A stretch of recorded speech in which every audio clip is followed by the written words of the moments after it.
انسان کی کامیابی اور ناکامی کا ایک معیار ہے جو ہمارے سامنے آ رہا ہے، اور یہ ہر شخص جانتا ہے کہ ہم جو بھاگ دوڑ دنیا میں کر رہے ہیں، صبح سے شام تک کی مشقت، آپ لوگ اکثر اپنے گھر والوں کو چھوڑ کر آئے ہوئے ہیں یہاں، کتنی محنت ہے، کتنی مشقت ہے، کتنی مشکلات اٹھا رہے ہیں، لیکن یہ سب کچھ کیوں کر رہے ہیں؟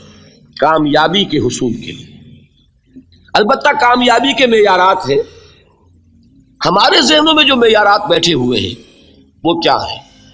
کامیابی پیسے سے ہے، کامیابی جائیداد سے ہے، کامیابی کاروبار سے ہے، کامیابی شہرت سے ہے، کامیابی اقتدار سے ہے۔ یہ معیارات ہیں۔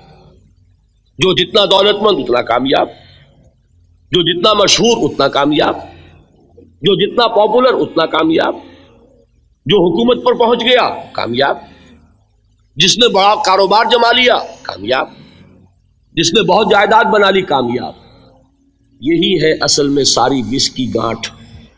جو تصور کامیابی کا ہوگا اسی کے مطابق آپ کی بھاگ دوڑ ہوگی، اسی کے لیے جد و جہد ہوگی، اسی کے لیے توانائیاں صرف ہوں گی، اسی کے لیے دن رات کی مشقت ہوگی۔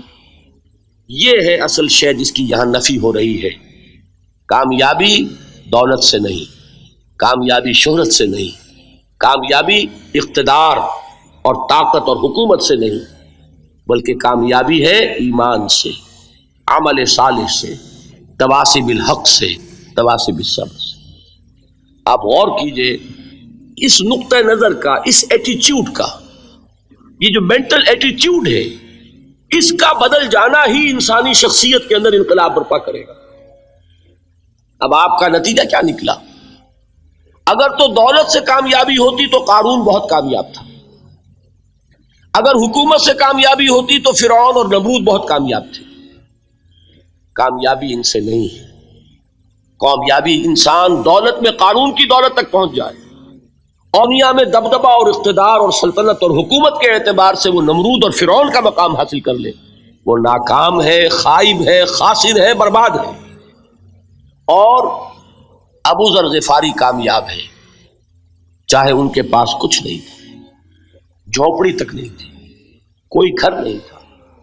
حضور نے فرمایا ہے اللہ کے کچھ بندے ایسے ہوتے ہیں جو کسی محفل میں جانا چاہیں تو انہیں اجازت نہ ملے، جو کہیں اگر رشتہ کرنا چاہیں کوئی ان سے رشتہ کرنے کو تیار نہ ہو، کہیں کوئی سفارش کرنا چاہے تو ان کی کوئی بات ہی نہ سنے۔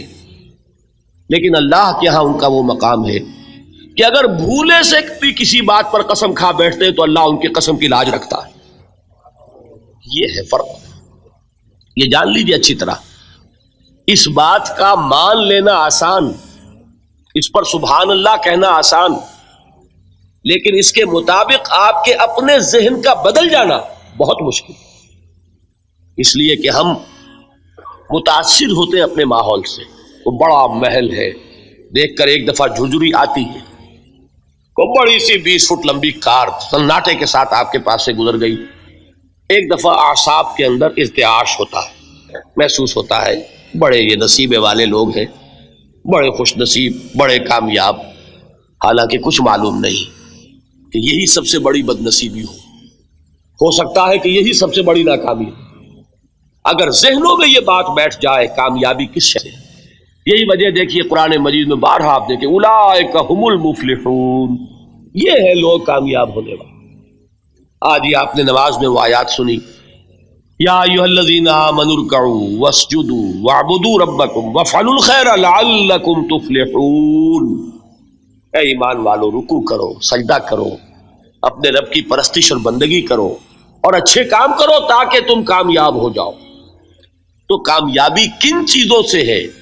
یہ ہے سب سے بڑا سبق۔ یہ ہمارے دل میں اگر بات بیٹھ جائے، ٹھک جائے، تو زندگی بدل جائے گی، صبح و شام بدل جائیں گے، نقشے بدل جائیں گے، بھاگ دوڑ کا رنگ بدل جائے گا، ویلیو سٹرکچر بدل جائے گا۔ آج وہ ایک چیز نہایت اہم نظر آ رہی ہے، کل نہایت غیر اہم نظر آئے گی۔ جیسے کہ حضور کی حدیث ہے مالی ولی دنیا، مجھے تمہاری اس دنیا سے کیا سروکار، انما مثلی کراکب استظل تحت شجرۃ ثم راح فترکھا، میری مثال تو اس سوار کی سی ہے جو تھوڑی دیر کے لیے ایک درخت کے سائے میں ٹھہرتا ہے سستانے کے لیے، پھر وہ اپنا راستہ لیتا ہے، اسے اس درخت سے کوئی مستقل تعلق اس کا نہیں ہے، وہ اس کا گھر نہیں، وہ اس کی منزل نہیں۔ اسی طرح یہ دنیا میرا گھر نہیں ہے۔ اب دیکھیے ہم کہتے ہیں انا للہ و انا الیہ راجعون، ہم تو مسافر ہیں، ہم اللہ کے پاس سے آئے، اللہ کی طرف ہمیں لوٹ جانا ہے۔ کن فی الدنیا کانک غریب و عابر سبیل، حضور فرماتے ہیں دنیا میں ایسے رہو جیسے کہ تم اجنبی ہو یا راہ چلتے مسافر۔ لیکن یہ طرز عمل کب ہوگا؟ جبکہ یہ آیت ہمارے ذہنوں کے اندر بیٹھ گئی ہو، والعصر ان الانسان لفی خسر الا الذین آمنوا وعملوا الصالحات وتواصوا بالحق وتواصوا بالصبر۔